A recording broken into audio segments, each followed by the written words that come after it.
My name is Royon Chichester. I'm a fourth semester medical student here at St. James.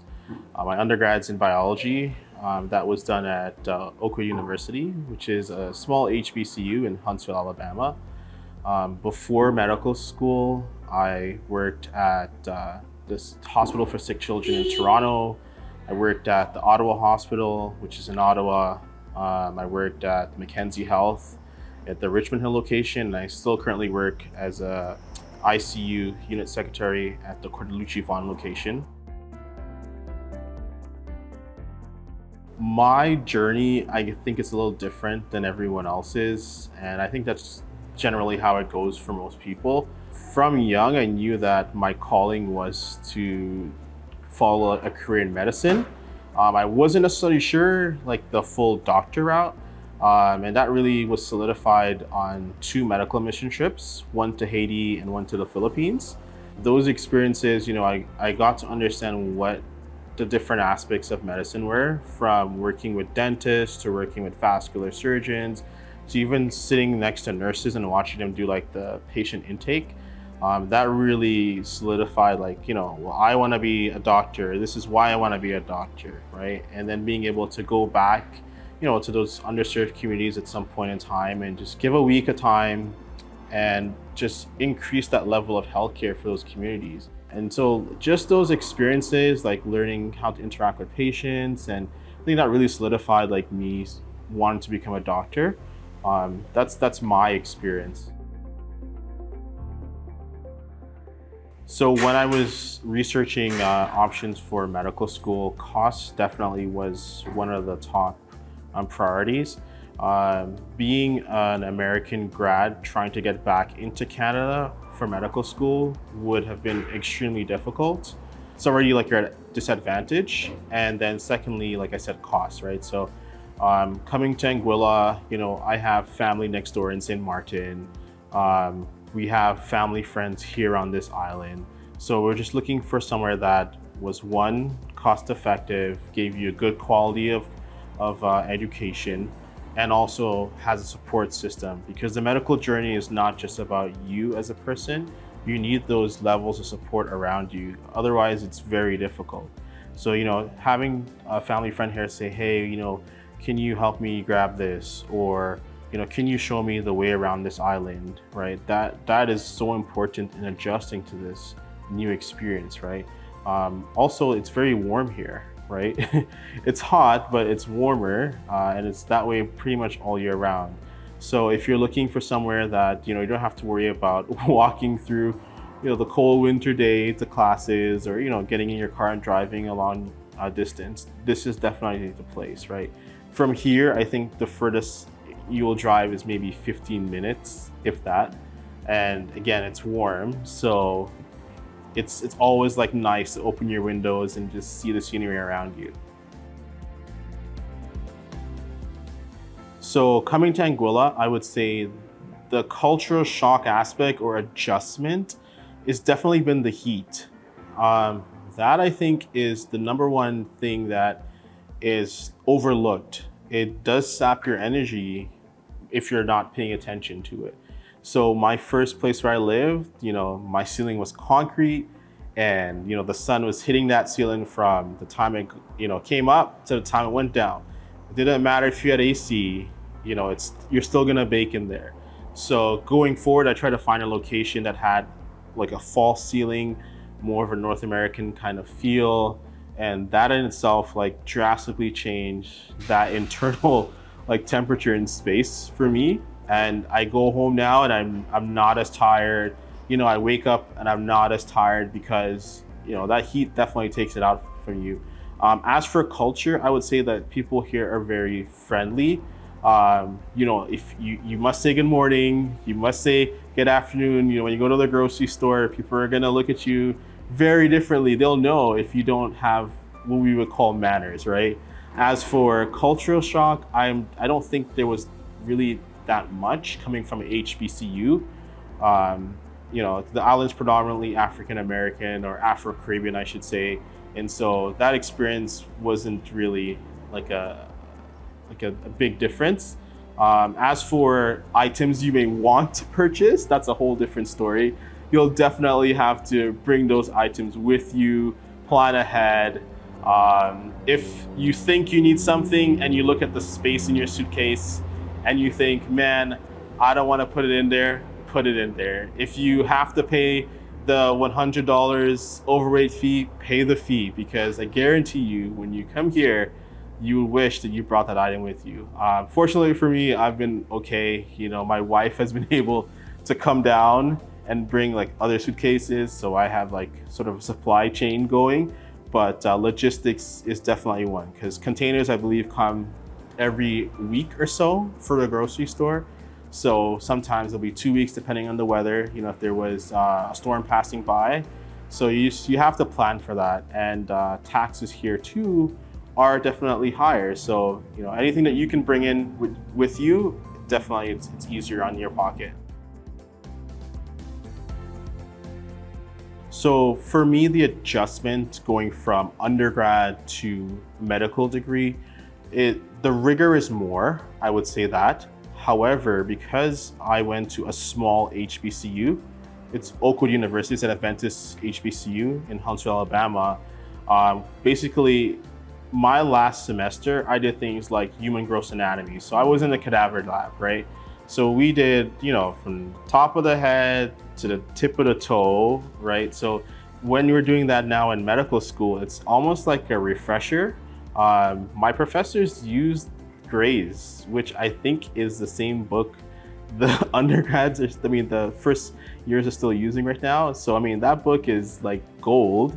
And so I think that really prepared me for the anatomy portion, the histology portion too, because we did a lot of histology in our last year of undergrad at my school. And so you have the anatomy, you have the histology, and it just really sets you up to succeed. Where you have to adjust is to the teacher and their testing method. And that definitely takes like the first block of exams, because you're kind of feeling out, you know, is this professor going to come at me hard questions? Is he coming straightforward questions, right? And of course, it's medical school, so nothing's ever really straightforward. You may get like 1 or 2 giveaway questions, but it's always going to come at you from a different perspective. And so the most important thing, I think, is reviewing the material. And it may sound like cliche, and then doing practice questions, because the practice questions help you to look at this concept from this angle or from this angle. So no matter which way that professor shapes that question, you still have an idea of, well, okay, well, I know what this would look like, or this way, right?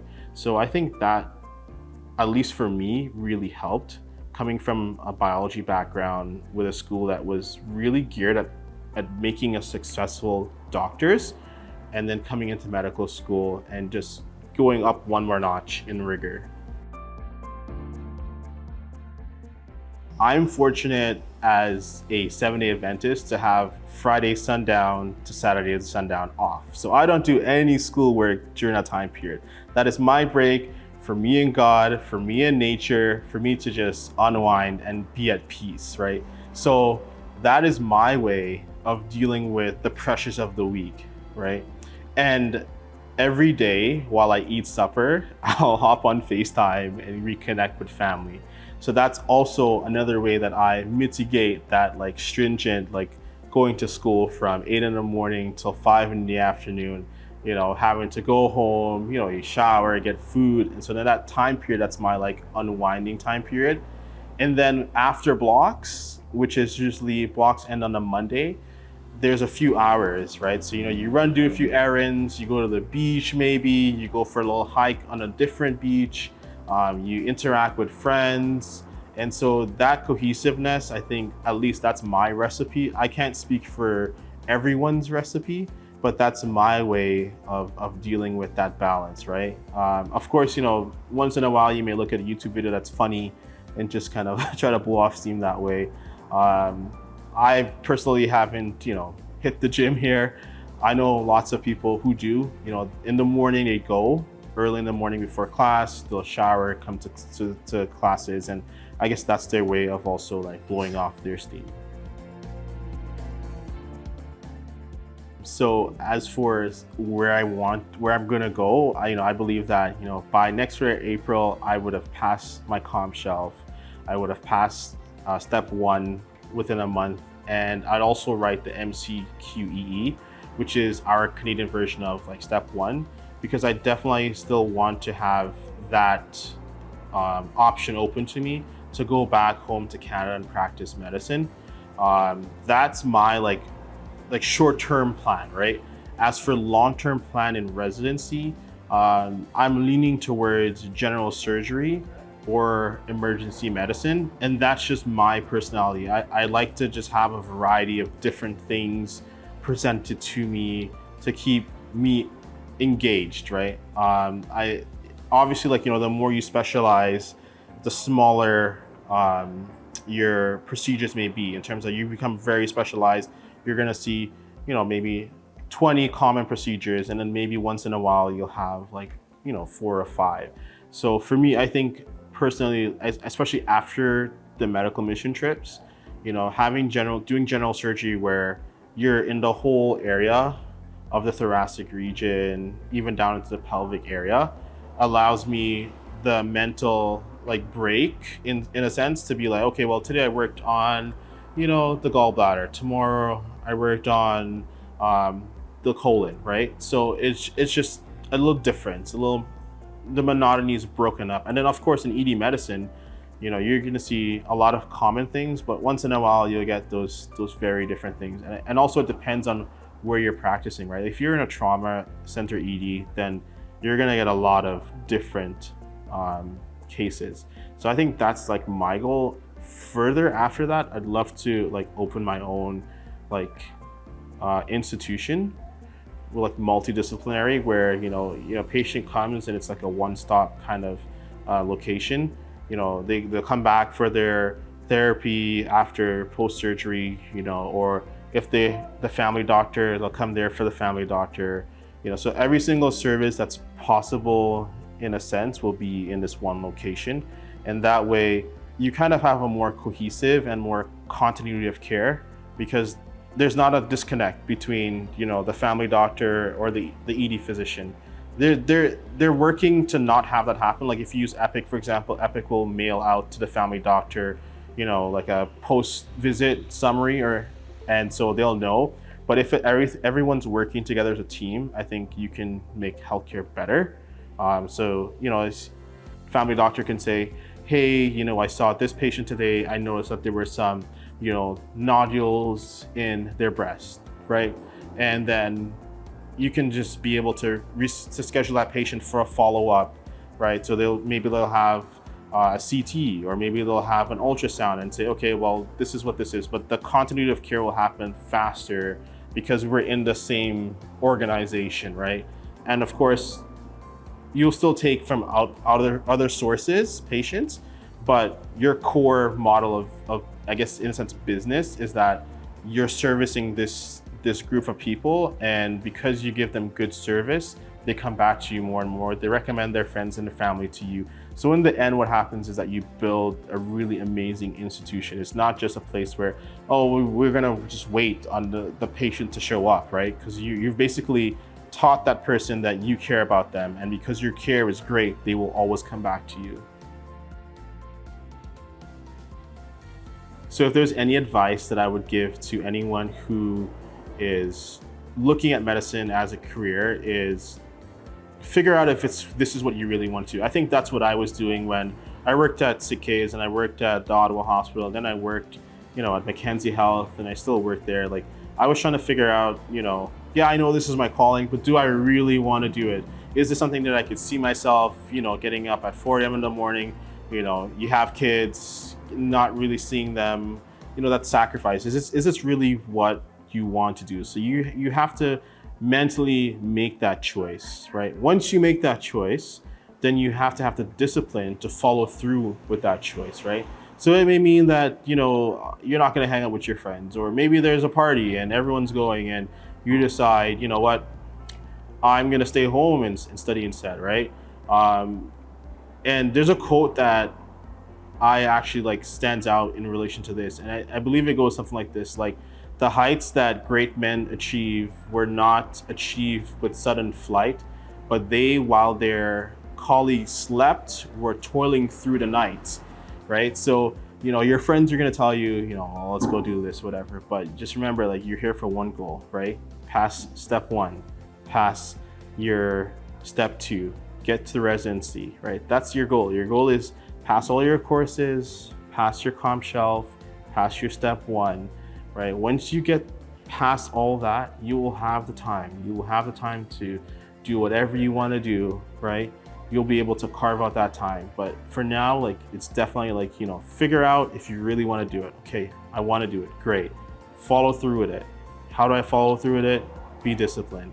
Set a schedule, right? Stick to it. It's going to be hard. Make time in that schedule for your mental health, right?